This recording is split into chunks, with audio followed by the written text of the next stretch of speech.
안녕하세요. 오늘의 데일리 뉴스레터에 오신 것을 환영합니다. 1.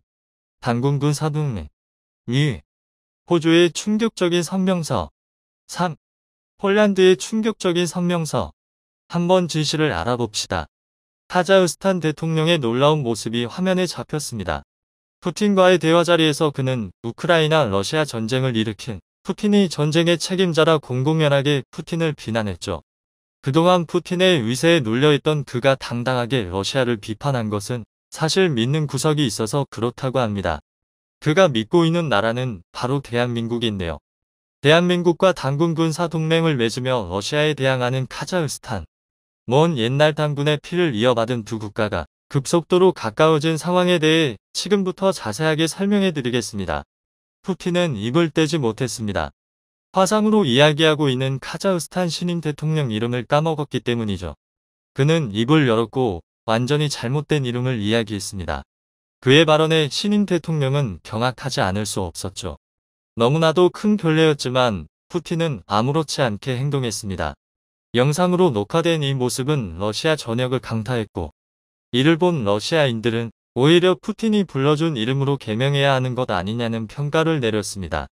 카자흐스탄은 철저하게 무시당했습니다. 아무리 러시아에게서 분리된 국가라고 해도 한 나라의 대표자로 초청된 인물의 이름을 잊어버린 것은 심각한 결례였죠. 카심 조마르트 토카예프 대통령은 이 일을 기억했습니다. 카자흐스탄의 힘이 부족해서 생긴 일이라고 생각하며 그는 이를 깨물 수밖에 없었죠. 시간이 흘러 3년 뒤 상트페테르부르크에서 열린 국제경제 포럼 스피프 회의에 참석한 카자흐스탄 대통령 카심 조마르트 토카예프는 출탁이 우리가 제2의 우크라? 중앙아 맹주 카자흐의 아슬아슬한 질팅기. 푸틴과 마주 앉은 자리에서 작심한 듯 발언을 쏟아냈습니다.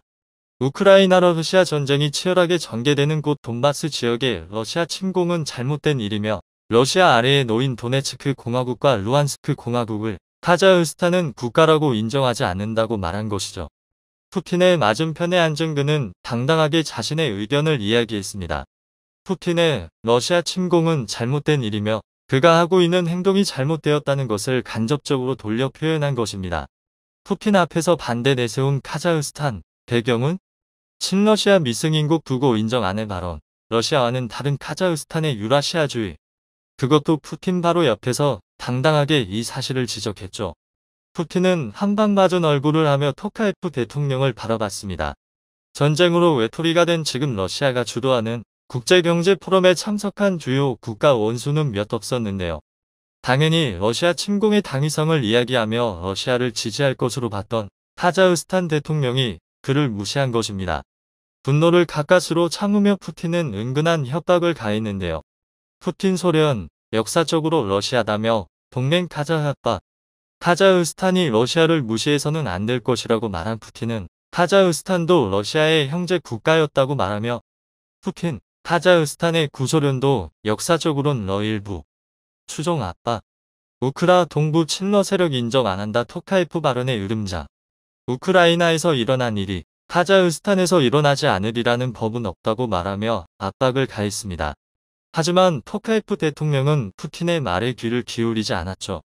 애초부터 러시아의 말을 들을 생각이었으면 처음부터 러시아 침공에 대해 옹호하는 발언을 했을 것이지만 그는 그럴 생각이 없었습니다.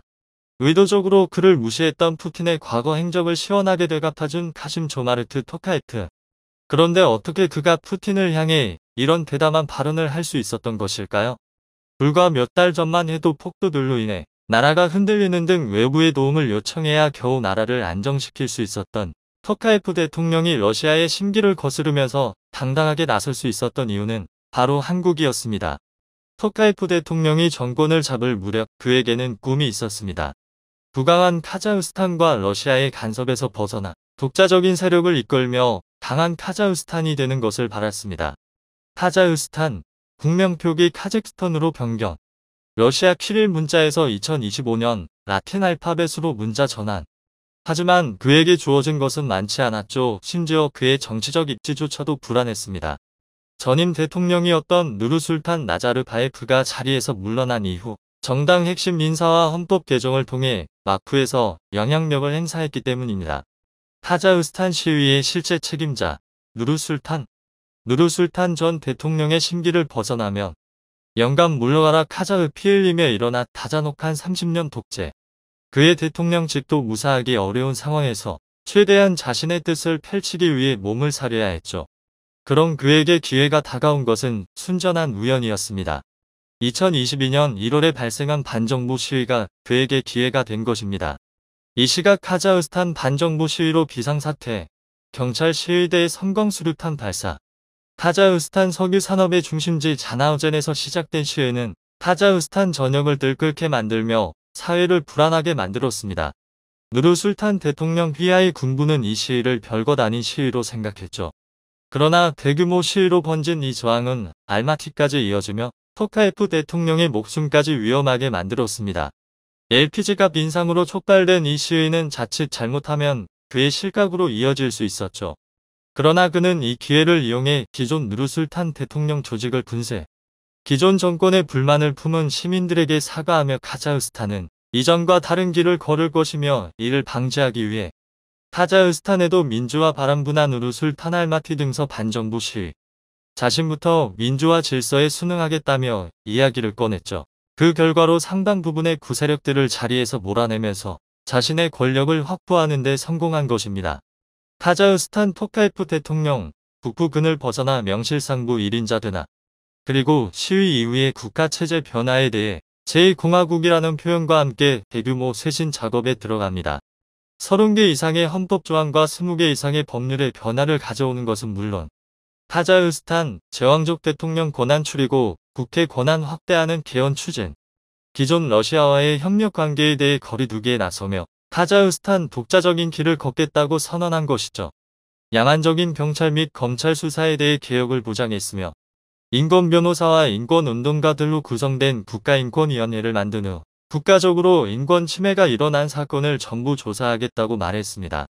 중요한 것은 대테러 특수전 사령부가 창설되면서 불법 부장단체 대응 및 외부 세력의 침입에 적극적으로 대항할 군대를 만들 것을 선포한 것입니다. 카자흐스탄 소요사태 이후 대테러 특수부대 창설, 카자흐 독자 군대를 상설해 외부 침입에 대항하겠다는 것인데요. 이는 다분히 러시아 공수부대를 의식한 조직이었습니다. 카자흐스탄 소요 사태가 일어난 직후 러시아 공수부대가 카자흐스탄 주요 지역에 투입되는 모습을 지켜본 나라 없던 땅이라던 카자흐의 푸틴, 최종의 부대 투입한 소는 토카예프 대통령이 외국 군대 침입을 허용하지 않겠다는 의미에서 창설한 것이죠. 내부의 불안을 달래며 외부의 침입을 막으면서 그가 꿈꾸던 카자흐스탄의 근대화 작업에 들어간 것입니다. 때마침 발생한 우크라이나 러시아 전쟁은 그의 카자흐스탄 개혁에 도움이 되었죠. 러시아의 간섭에서 벗어나 독자적인 힘을 기를 수 있게 되었는데요. 하지만 필요한 자원도 상당히 요구될 뿐만 아니라 외부의 병력에도 강력하게 대응할 만한 군 장비와 병력 훈련이 필요한 상황. 중앙화 자원 부국 카자흐 군사력 강화 열중. 고심 끝에 토카예프 대통령은 한국을 파트너로 지정해 손을 내밀며 도와달라는 요청을 하게 되었습니다. 한국 입장에서는 이를 마다할 이유가 없는 상황. 단군의 후예라는 공통 조상을 두고 있는 만큼 한국은 카자흐스탄의 무기는 물론이고 병력 훈련까지 지원하기로 마음을 먹은 것이죠. 한국 카자흐스탄 군사협력 강화? 토카예프 주도의 단군군 사동맹이 결성된 것입니다. 과거 한국은 퇴역한 초계정을 카자흐스탄에 제공. 카자흐스탄 해군은 이를 이용해 참수리급 초계정을 재가공해 카스피해에서 해군 병력을 운영할 수 있게 되었습니다. 한국에게서 받은 무기를 이용해 국가 방어를 할 수 있었던 것을 카자흐스탄 정부는 아직 기억하고 있었죠. 한국 무기를 실제 운영해본 카자흐스탄 해군은 이미 퇴역을 앞둔 오래된 기종임에도 불구하고 문제없이 잘 작동하는 것을 보고 한국 무기의 우수성에 감탄했다고 합니다. 토카예프 대통령은 한국 군수 물자와 병기에 깊은 인상을 받았다고 합니다. 심지어 이는 카자흐의 영향력을 행사하던 러시아도 인정했던 내용인데요. 러시아 전략 및 기술 분석센터 소장 루슬린 푸오프푸코프는 한국 참수리 초계정을 본 뒤 러시아제 군함보다 한국제 군함이 더 낫다고 평가할 정도였죠. 러시아 한국 군함이 우리 것보다 우수. 유명하급 고속함정 카자흐스탄의 수출. 카자흐스탄 군당국 4년 전부터 관심 모여 한국의 도움을 가장 우선시했던 그는 2021년 한국을 방문하며 한국 대통령과의 오찬 자리에서 무기 이야기를 먼저 꺼냈습니다. 카자흐스탄 병력 강화에 한국의 도움이 필요하다고 운을 띄웠죠. 그는 한국을 사로잡기 위해 에너지와 자원 개발에도 협력을 약속하며 한국 카자흐스탄 우호 관계에 공을 들였습니다. 카자흐스탄 알마티 지하철, 전략 메이드 인 코리아로 러시아의 관계 때문에 선뜻 손을 잡기 어려웠던 한국은 고심했습니다. 그런 와중 우크라이나 러시아 전쟁이 발발. 러시아 주변 국가들은 불안에 떨 수밖에 없었고 카자흐스탄도 마찬가지였습니다. 단군 군사 동맹을 꺼내며 한국에 손을 내민 카자흐의 어려움을 이해한 한국은 카자흐스탄과 손을 잡았습니다. 단군 군사 동맹이 체결되면서 한국은 특수전 교관을 비롯해 대테러 군 교육에 도움이 될 인원을 카자흐스탄에 파견하기로 결정했죠. 이후 방산 무기 수출에도 카자흐스탄에게 기회를 줄 것을 약속 군사동맹 강화에 적극 나서겠다고 밝혔습니다. 공을 들인 덕분에 토카예프 대통령은 든든한 뒷배를 확보할 수 있게 된 것입니다. 이에 감격한 카자흐스탄 대통령은 한국에게 특별한 혜택을 주었죠. 카자흐스탄 원전 사업지 바라슈로 사실상 결정. 한수원 참여 가능성은?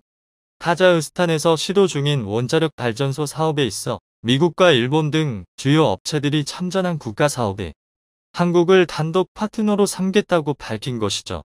러시아 인테르팍스 통신에 따르면 카자흐 원전 발주처인 KNPP의 티무르 잔티킨 최고 경영자는 무일 카즈흐 원전 수주전 탈락, 한수원 유력, 지히타치 합작사, 뉴스케일 파워곱의 KNPP CEO, 한수원, UAE 원전 건설 경험 칭찬, 한국이 보여준 놀라운 원자력 기술에 감탄했다며 최종 조율을 마친 뒤 사업자를 발표할 것이라는 이야기를 남겼습니다. 카자흐스탄은 한국의 UAE 바라카 원전 가동 역사를 감명 깊게 봤으며 카자흐스탄에도 안정된 원전 기술을 수입하고자 한다며 한국 외의 다른 국가는 생각할 수 없다며 기뻐했다고 하는데요. 주요 국가를 제치고 한국이 채택된 것에는 한국의 뛰어난 기술도 있지만 카자흐스탄 정부의 입김도 무시할 수 없는 일. 한국과 카자흐스탄 군사동맹의 선물이라고 볼 수 있는 것이죠. 푸틴 입장에서 한국과 손을 잡은 카자흐스탄을 쉽게 무시할 수 없는 상황. 토카예프 대통령은 한국 덕분에 러시아에 맞서도 당당한 모습을 유지할 수 있었던 것입니다. 지난 19일 경남 창원에 위치한 하나디펜스 공장에서 폴란드로 수출될 K9 자주포의 출고식이 진행되었습니다. 중국의 방해로 참석하지 못한 마리우시 부하슈차크 국방부 장관 대신 폴란드 육군 참모장 마시에예 도온스키 소장이 축사를 맡았는데요. 신속한 공급으로 폴란드의 국방력을 증강할 수 있게 해준 한국 정부와 하나 관계자들에게 감사를 표했습니다. 같은 날 현대로템에서도 K2 흑표전차의 출고식이 진행되었습니다. 이행 계약이 체결된 지 단 2달 만에 초도 물량을 납품한 한국의 폴란드뿐만 아니라 이를 지켜보던 유럽 국가들에서도 경악을 금치 못하고 있습니다. 초도 물량으로 K2 전차 10대와 K9 자주포 24문이 먼저 출하되었고 나머지 K2 170대, K9 188문이 각각 2025년, 2026년까지 납품될 예정입니다. 폴란드에서는 이 막대한 전력을 활용하기 위해 기계화 사단을 새롭게 편성했다고 전해졌는데요. 그런데 폴란드는 이것만으로는 부족하다면서 한국 무기를 더 사고 싶다고 제안을 해왔습니다. 폴란드에서 구매를 문의한 무기는 다름 아닌 국산 보병 전투차 FAS-21 레드백이었습니다. 천무 다연장 로켓 288대를 계약한 걸로도 모자라 보병 전투차까지 구매하겠다고 나서 이러다가 우리 군이 쓸 장비도 폴란드가 다 쓸어가 버리겠다는 말까지 나오고 있습니다. 폴란드에서 레드백에 흥미를 가지고 있었다는 건 이전부터 익히 알려진 사실이었는데요. 지난 21일 마리우시 부하슈차크 국방부 장관이 트위터에 글을 올리며 한국의 레드백 도입을 고려 중이라고 공식적으로 밝혔습니다. 우리는 기계화 부대를 강화하기 위한 최적의 솔루션을 찾고 있습니다. 부하슈차크 장관은 폴란드에서 자체 개발한 장갑차 보르숙포르크를 보완할 수단으로 레드백을 원한다고 말했습니다. 또한 레드백이 폴란드 현지에서 성능 테스트를 시작했다며 보르숙과 레드백 사진을 나란히 게시하였습니다. 폴란드 정부는 무기 계약을 체결하고 지난 몇 달 동안 레드백의 도입을 검토해온 것으로 알려졌습니다. 그런데 이미 폴란드에서 자체 개발되었고 2023년에 양산에 들어갈 예정인 보병 전투차 보르숙포르크가 있는데 굳이 레드백을 도입하려는 이유에 의문이 드는데요. 두 장갑차는 설계에서부터 완전히 다른 방식으로 운용될 것을 전제하고 만들어진 장비라고 할 수 있습니다. 보르숙은 폴란드에서 운영 중인 구소련제 보병전투차 BWP-1을 대체하고자 개발된 보병전투차로 수륙강용이 가능한 경장갑차입니다. 보르숙의 중량은 25톤의 엔진은 750마력으로 중량 42톤의 1000마력의 레드백과 비교했을 때 방호력 면에서 큰 차이를 보이고 있습니다. 폴란드는 경장갑차 보르숙의 역할을 보완할 중장갑차로 레드백을 도입하려는 것으로 보이는데요. 폴란드 육군은 지반이 튼튼한 곳에서는 미국에서 도입한 M1 에이브람스와 함께 레드백을 운용하고 지반이 약하고 도하할 필요가 있는 곳에서는 K2 전차와 보르숙을 함께 운영할 계획이라고 합니다. 에이브람스를 운영하는 제18기계화사단의 전사령관이자 우크라이나 원조팀 부사령관인 야로슬로프 그로마진스키 장군은 에이브람스가 레드백이 킬러 듀오를 이룰 것이라고 말했습니다. 에이브람스를 운영하는 제18기계화사단은 벨라루스를 통한 러시아의 공격 가능성이 가장 높은 지역을 도맡고 있습니다. 때문에 중전차가 필요하고 이와 함께 무거운 아이프가 필요합니다. 그리고 그것이 바로 레드백입니다. 우리는 오늘 밤 준비가 된 강력한 사단이 있어야 합니다. 레드백의 가장 큰 장점은 장비가 이미 검증되어 즉시 사용 가능하다는 점입니다. 보르숙은 아직 생산도 시작되지 않았습니다. 또한 폴란드에서 먼 나라인 한국에서 무기를 구입하는 것은 위기시 문제의 소지가 될 수 있지 않냐는 질문에 저는 다르게 보고 있습니다. 우리는 이웃이 아니기 때문에 같은 상황에 처하게 될 위험이 없습니다. 폴란드가 공격을 받아도 계속해서 한국에서 무기를 공급받을 수 있을 것입니다라고 답변했습니다. 현직 장군까지 나서 레드백을 보증하면서 보르숙을 두고 왜 한국 무기를 도입하냐고 불평불만을 표하던 사람들도 합주기가 돼버렸습니다. 현재 레드백이 폴란드에 도착해 현지에서 성능 테스트를 진행하고 있습니다. 호주에서 운영될 것을 전제로 했던 사막 도색을 벗겨내고 폴란드의 환경에 맞게 새롭게 도색된 모습이 공개되었는데요. 현대적이면서 세련된 레드백의 디자인에 폴란드 밀리터리 마니아들도 감탄을 금치 못하고 있습니다.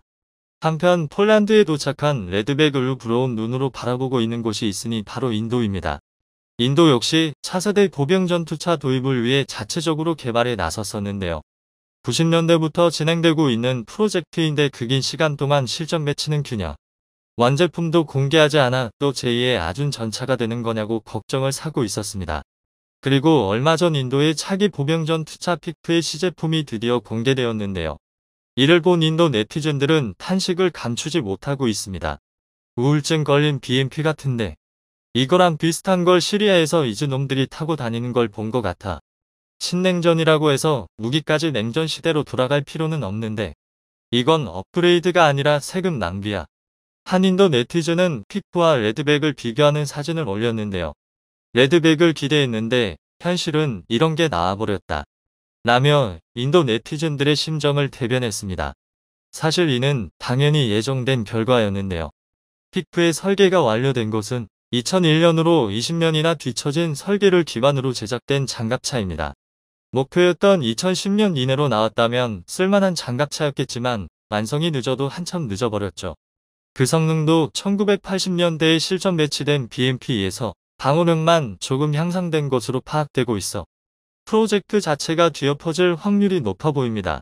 결국 아준 전차와 테자스 전투기처럼 애써 개발해놓고 외국산 무기를 수입해서 사용하는 절차를 다시금 반복할 것으로 예측되고 있습니다. 그렇게 될 경우 현재 세계 보병전투차 시장에서 레드백이 가장 유력한 고지를 차지하고 있어 인도 육군 역시 레드백을 도입할 가능성이 높을 것으로 관측되고 있습니다.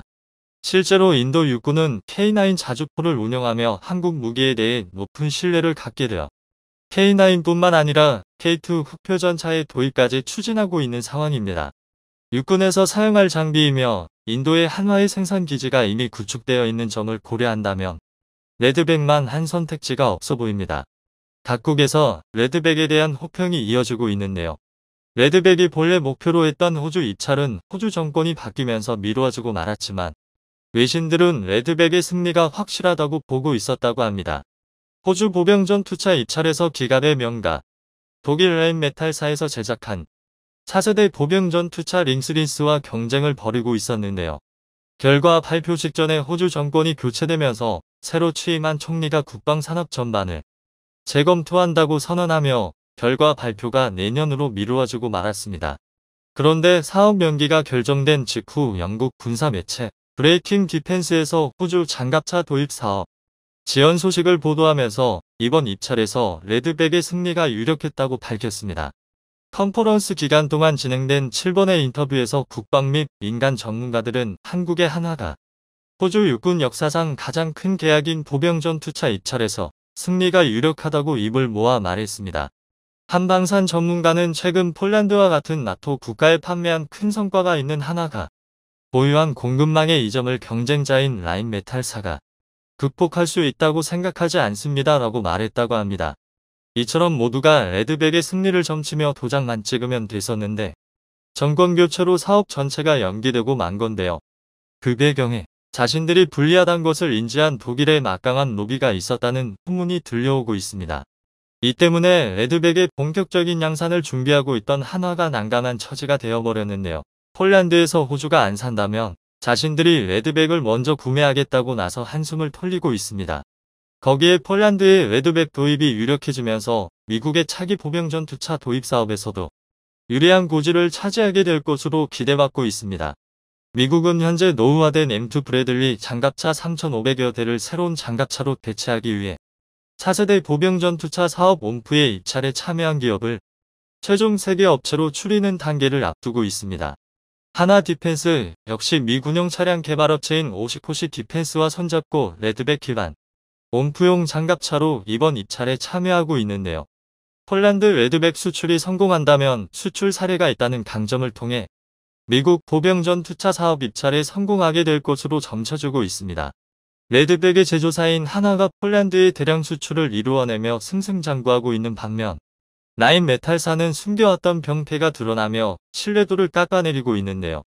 올해 초 독일 의회는 우크라이나에 대한 무기 지원을 위해 독일 연방군 장비와 시전물자 실태를 조사했었습니다. 그 결과 라인메탈사에서 우크라이나에 제공할 수 있다고 했던 마르더 IF 100대는 알고 보니 시전물자가 아닌 폐품을 모아놓은 고철더미에 지나지 않았음이 밝혀졌습니다.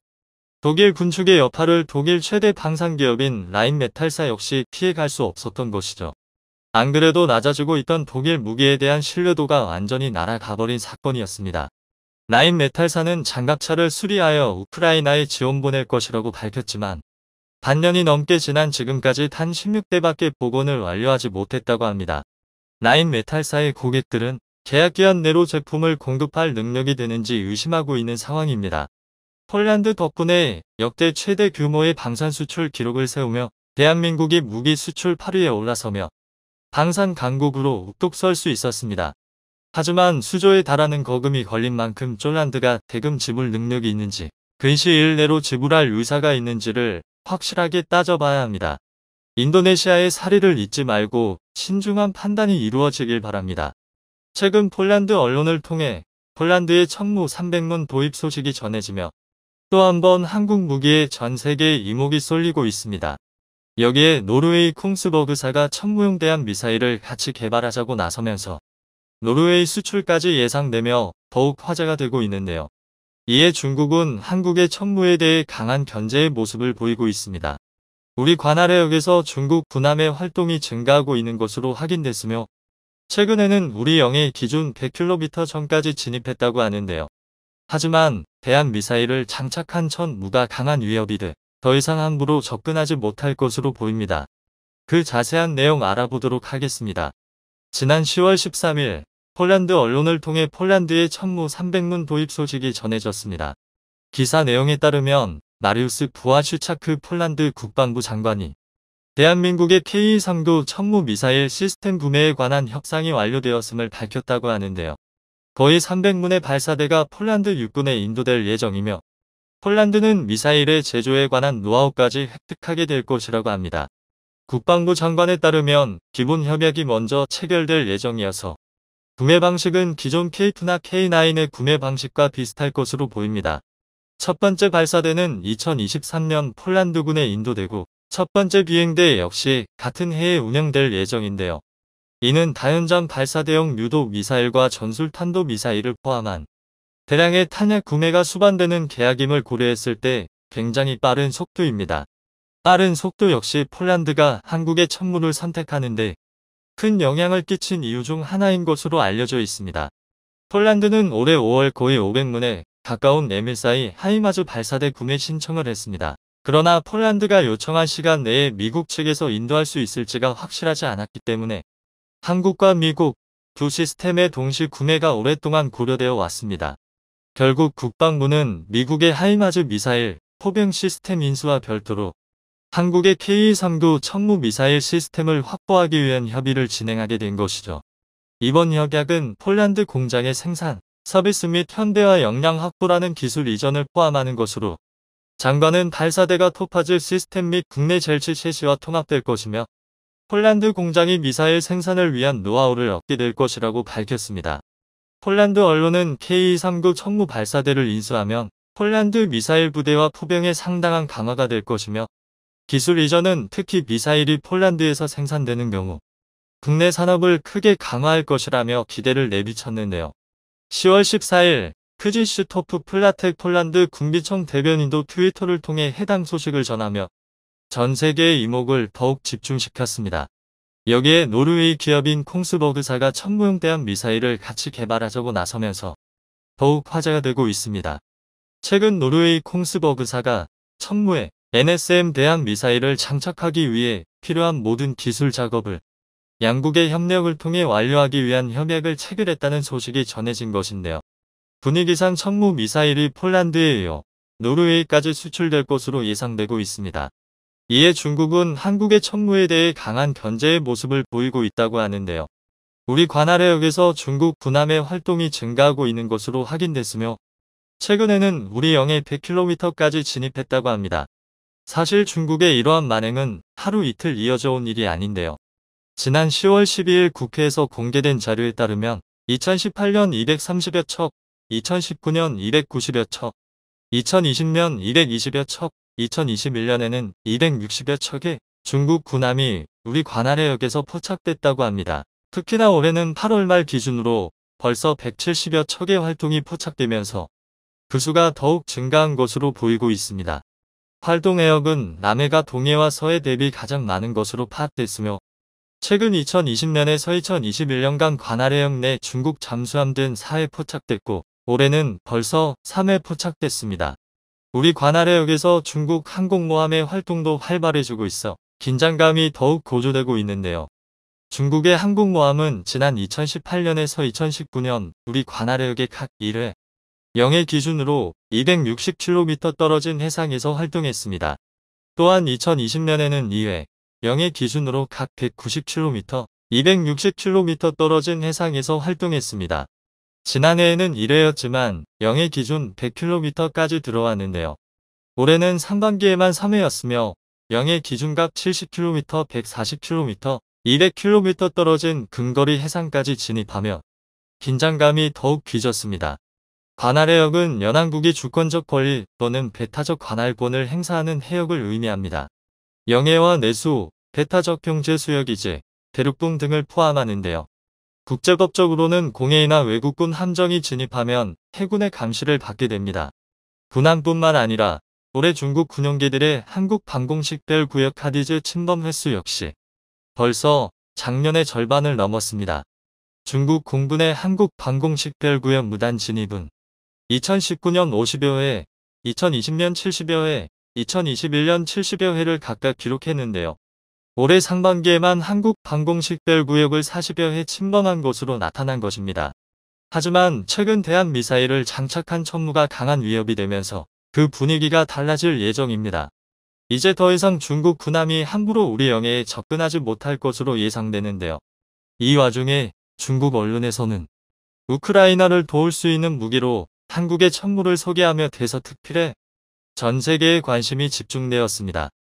해당 언론은 천무는 한국의 한화 회사에서 개발한 통합 로켓 발사기로 한국의 GPS 유도 정밀 로켓 발사기 시스템이라고 소개하며 그 자세한 내용을 보도했는데요. 기사 내용을 토대로 우리의 자랑스러운 무기 천무에 대해 자세히 알아보도록 하겠습니다. 천무 로켓 발사기는 다양한 구경의 미사일을 발사할 수 있는 자주식 차륜형 다연장 발사기입니다. 2개의 미사일 컨테이너를 운반하며 2개의 발사 포드를 탑재하고 3가지 유형의 로켓을 수용할 수 있죠. 대한민국 국군에 도입됐던 구형 K136 구룡 로켓 발사기 체계를 대신해 도입되는데요. 이전 K136 구룡 로켓 발사기에 20개의 130mm 무유도 로켓을 사용했으며 해당 로켓은 하나가 개발했고 내축 발사체는 하나 디펜스가 개발했다고 합니다. 한국 국방부는 이를 미국의 M270 다연장 로켓 대체형으로 사용할 계획임을 밝혔으며 2014년부터 육군과 해병대에 도입됐습니다. 천무는 개념적으로 US M270 다연장 로켓 발사 시스템과 유사합니다. 다양한 구경의 로켓을 발사할 수 있는 차세대 포병 무기로 한 차량에 130mm 및 239mm 로켓을 모두 장착할 수 있으며 M270 다중 로켓과의 호환성을 위해 227mm 로켓도 발사할 수 있죠. 천무는 육군에 비해 전후 간접 화력 무기 시스템을 제공하여 전술 전장의 모든 곳에서 반격, 방공, 기갑 대응 및 기타 고가치 목표물과 교전할 수 있게 합니다. 다중 로켓의 주요 임무는 위협적인 화력 지원 및 전방지역 방공 목표물을 제압, 무력화 및 파괴하는 것인데요. 239mm 유도 로켓은 사거리 160km로 주로 벙커 파괴용으로 활용됩니다. 또한 사거리 300km 이상의 전술 미사일도 발사할 수 있죠.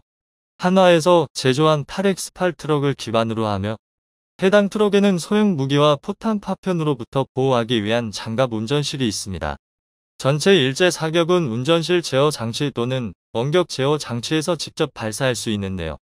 응답 시간이 빠르며 몇 분 안에 첫 번째 로켓을 발사할 수 있다고 합니다. 천무 로켓 발사기는 동일한 트럭을 사용하는 탄약 지원 차량과 연결되는데 이 차량은 4개의 로켓 포드를 실을 수 있으며 8X8 군용 트럭을 기반으로 하며 사용명 HP 디젤 엔진으로 구동됩니다.